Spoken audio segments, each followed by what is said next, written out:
ഓം ശാന്തി. കുടുംബത്തിൽ ഇരുന്ന് കർമ്മങ്ങൾ ചെയ്തുകൊണ്ടും ആത്മീയ ജീവിതം എങ്ങനെ മുന്നോട്ട് നയിക്കാൻ സാധിക്കും? ഇന്ന് പലരും മനസ്സിലാക്കിയിരിക്കുന്നത് കുടുംബത്തിൽ ഇരുന്ന് കർമ്മങ്ങൾ ചെയ്തുകൊണ്ട് ആത്മീയ ജീവിതം മുന്നോട്ട് നയിക്കുക എന്നത് വളരെ പ്രയാസമേറിയ കാര്യമാണ് എന്നാണ്. ഇത് എല്ലാ കുടുംബങ്ങൾക്കും ചെയ്യാൻ സാധിക്കുന്ന കാര്യമല്ല. ഒരു പ്രത്യേക വിഭാഗത്തിലുള്ളവർക്ക് മാത്രമേ ഇങ്ങനെ ചെയ്യാൻ സാധിക്കൂ എന്നാണ് പലരും മനസ്സിലാക്കിയിരിക്കുന്നത്. എന്നാൽ അങ്ങനെയല്ല. ആത്മീയ ജീവിതം മൂല്യാധിഷ്ഠിത സമൂഹം എന്നാണ് പറയപ്പെടുന്നത്. ആത്മീയത സമൂഹത്തിന് വേണ്ടിയുള്ളതാണ്. കാരണം എല്ലാവരിലും ആത്മീയതയുണ്ട്. ആത്മീയത ഇല്ലാത്ത ഒരു വ്യക്തികളും ലോകത്തില്ല. എന്നാൽ നമ്മൾ മനസ്സിലാക്കേണ്ട കാര്യം, സ്വയം ഞാൻ ആരാണ് എന്ന തിരിച്ചറിവുണ്ടാകുമ്പോഴാണ് ആത്മീയ ജീവിതം ഒരു പ്രയാസവുമില്ലാതെ മുന്നോട്ട് നയിക്കാൻ സാധിക്കുന്നത്. എന്നാൽ നമ്മൾ സ്വയത്തെ അറിയുന്നില്ല. ലോകത്തിലെ മറ്റെല്ലാ കാര്യങ്ങളും അറിയുകയും മനസ്സിലാക്കുകയും ചെയ്യുന്നുമുണ്ട്.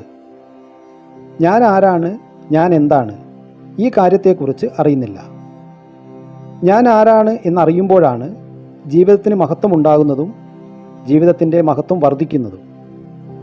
മാത്രമല്ല, ജീവിതത്തിലെ എല്ലാ ശുദ്ധാഗ്രഹങ്ങളും പൂർത്തീകരിക്കപ്പെടുന്നതും ഈ അറിവിൻ്റെ ആധാരത്തിൽ തന്നെയാണ്. സാധാരണ നമ്മുടെ ജീവിതത്തിൽ നമ്മൾ പലരുമായി കണ്ടുമുട്ടുമ്പോൾ പരസ്പരം കാണുന്നത് അവരവരുടെ ശരീരത്തെ തന്നെയാണ്. എന്താണോ വലിയ രൂപത്തിൽ കാണുന്നത് അതായിരിക്കും നമ്മുടെ ബുദ്ധിയിൽ പതിയുന്നതും. എന്നാൽ നമ്മൾ ഓരോരുത്തരും മനസ്സിലാക്കേണ്ട കാര്യം, ഞാൻ ഈ കാണുന്ന ശരീരമല്ല. ഈ ശരീരത്തിൻ്റെ ഭ്രൂമധ്യത്തിൽ, അതായത് ഇരുപുരുവങ്ങളുടെയും മധ്യത്തിൽ സ്ഥിതി ചെയ്യുന്ന ചൈതന്യ ശക്തിയായ ആത്മാവാകുന്നു. ഈ സത്യത്തെയാണ് നമ്മൾ ഓരോരുത്തരും തിരിച്ചറിയേണ്ടത്.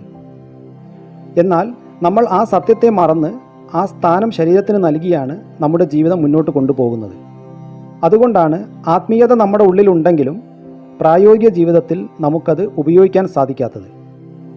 ആത്മാവെന്ന് പറയുന്നത് അതിസൂക്ഷ്മമായ ഒരു പ്രകാശബിന്ദുവാണ്. സയൻസിൻ്റെ ഭാഷയിൽ ഒരു ഊർജ്ജമെന്ന് പറയാം. ഒരു ഊർജ്ജത്തെ നിർമ്മിക്കാനോ നശിപ്പിക്കാനോ സാധിക്കില്ല എന്നാണ് സയൻസ് പറയുന്നതും. എന്നാൽ ആത്മാവിനെ ഈ സ്ഥൂലമായ നേത്രം കൊണ്ട് കാണാൻ സാധിക്കില്ല.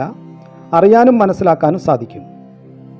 എന്തുകൊണ്ടെന്നാൽ കാണാൻ കഴിയാത്ത പല വസ്തുക്കളും ലോകത്ത് ഉണ്ട് എന്ന് നമ്മൾ വിശ്വസിക്കുന്നുണ്ടല്ലോ. അതിൻ്റെ അനുഭവവും ചെയ്യാറുണ്ട്. എന്നാൽ ശരീരത്തെ കാണാൻ സാധിക്കും. അത് നമ്മുടെ മുന്നിൽ വ്യക്തവുമാണ്. ശരീരത്തെ കാണാൻ വേണ്ടി ഒരു പ്രത്യേക പരിശ്രമത്തിൻ്റെ ആവശ്യവുമില്ല. എന്നാൽ ആത്മാവിനെക്കുറിച്ച് അറിയാനും മനസ്സിലാക്കാനും നമുക്ക് കുറച്ച് പരിശ്രമിക്കേണ്ടതായിട്ടുണ്ട്. അതിനുവേണ്ടി നമ്മുടെ സൂക്ഷ്മമായ മനസ്സിനെയും ബുദ്ധിയെയുമാണ് നമ്മൾ ഓരോരുത്തരും ആക്റ്റീവ് ആക്കേണ്ടതും. കാരണം നമ്മുടെ മുന്നിൽ ആരെങ്കിലും ഒരു അഭിപ്രായവുമായി വന്നാൽ ആ അഭിപ്രായത്തെക്കുറിച്ച് ആഴത്തിൽ ചിന്തിക്കുന്ന സ്വഭാവം നമ്മളിലുണ്ട്. അങ്ങനെ ചിന്തിക്കുമ്പോഴാണ് ഓരോ കാര്യത്തിനും നമ്മുടെ ജീവിതത്തിൽ വ്യക്തത ഉണ്ടാകുന്നതും. എന്നാൽ മനസ്സിലാക്കേണ്ട കാര്യം, ചിന്തകളെ ഒരിക്കലും കാണാൻ സാധിക്കില്ല. അത് അറിയാനും മനസ്സിലാക്കാനും ഉള്ളതാണ്. അവിടെ നമ്മുടെ സൂക്ഷ്മമായ മനസ്സും ബുദ്ധിയുമാണ് ആക്റ്റീവ് ആകുന്നതും. അതുപോലെ തന്നെയാണ് ആത്മാവിൻ്റെ കാര്യത്തിലും സംഭവിക്കുന്നത്. ഞാൻ ആത്മാവാകുന്നു എന്ന സത്യത്തെ തിരിച്ചറിയുമ്പോൾ അത് സത്യമാണോ അല്ലയോ എന്ന് നമ്മൾ ആഴത്തിൽ ചിന്തിച്ച് മനസ്സിലാക്കേണ്ട കാര്യമാണ്. അപ്പോൾ മാത്രമാണ് അത് സത്യമാണോ അല്ലയോ എന്ന് നമുക്ക് ബോധ്യപ്പെടുന്നതും. ഇങ്ങനെ സൂക്ഷ്മമായി ചിന്തിക്കാനുള്ള കഴിവ് എല്ലാവരിലുമുണ്ട്. എന്നാൽ നമ്മൾ മറ്റുള്ള കാര്യങ്ങളിൽ തിരക്കുള്ളവരായി മാറുമ്പോൾ ഈ സൂക്ഷ്മമായ ശക്തിയെ നമ്മുടെ ജീവിതത്തിൽ ഉപയോഗിക്കാൻ സാധിക്കാതെ വരുന്നു. അങ്ങനെ സംഭവിക്കുമ്പോൾ ആ സത്യത്തിൽ നിന്നും നമ്മൾ ദൂരെയായി മാറുന്നു. എന്നാൽ ആത്മീയ ജീവിതം എന്ന് പറയുന്നത് ആത്മാവിനെക്കുറിച്ച് മനസ്സിലാക്കി ആ ഉണർവോടുകൂടി ജീവിക്കാൻ വേണ്ടിയാണ്. ആത്മീയ ഉണർവ് നേടിയ വ്യക്തികളാണ് ജീവിതത്തിലെ ഓരോ കാര്യത്തിലും സേവന സന്നദ്ധരും സഹകരണ മനോഭാവമുള്ളവരായി മാറുന്നതും കുടുംബത്തിനോടും കുട്ടികളോടുമുള്ള ഉത്തരവാദിത്വം വളരെ കൃത്യമായി ചെയ്യാൻ സാധിക്കുന്നതും ഇങ്ങനെയുള്ള വ്യക്തികൾക്ക് തന്നെയാണ്. അതോടൊപ്പം നല്ല കുടുംബങ്ങളെയും വാർത്തെടുക്കാൻ സാധിക്കുന്നു.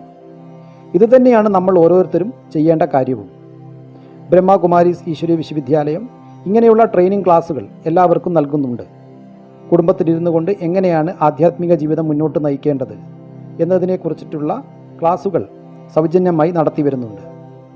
നിങ്ങളുടെ തൊട്ടടുത്തുള്ള ബ്രഹ്മകുമാരീസ് സേവാ കേന്ദ്രവുമായി ബന്ധപ്പെടുക. ഓം ശാന്തി.